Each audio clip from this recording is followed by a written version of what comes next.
काय आहे की साधारणतः अशा मर्डर केसेसमध्ये 5 पेक्षा 6 पेक्षा 7 पेक्षा ज्या प्रकरणामध्ये आरोपी असतात, कधी कधी एखाद दुसरा आरोपी हा केसचा निकाल शेवटपर्यंत लागेपर्यंत सुद्धा भेटत नाही.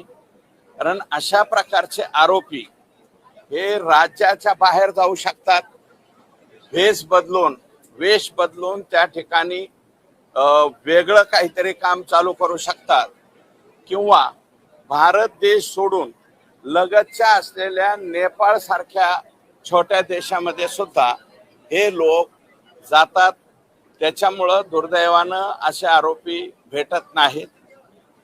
CIDचा, कारण हा तपास CID कडे आहे, CIDचा पुरेपूर प्रयत्न त्या ठिकाणी आहे त्याला जेरबंद करण्याचा, आणि तो लवकरात लवकर हो अशा प्रकारची अपेक्षा.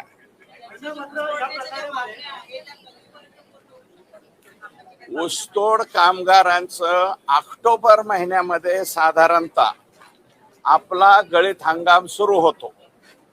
गळीत हंगाम सुरू होण्यापूर्वी आम्ही आत्ताच मुख्यमंत्री महोदयांना निवेदन दिलेलं आहे की हा करार मागील 3 वर्षाचा करार संपलेला आहे. महागाई मोठ्या प्रमाणावरती वाढलेली आहे आणि मागच्या वेळेस 34% भाववाढ मिळाली होती.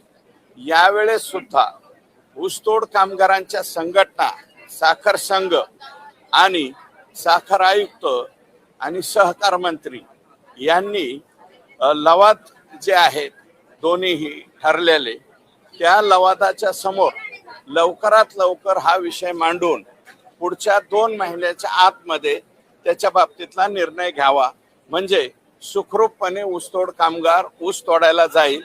कारण इथल्या करारावर कर्नाटक राज्य सुद्धा अवलंबून आहे, गुजरातमध्ये आमचा ऊस तोड्या जातो तो सुद्धा अवलंबून आहे, आणि काही मध्य प्रदेशापर्यंत जातो, आणि काही आमचा ऊसतोड कामगार तामिळनाडू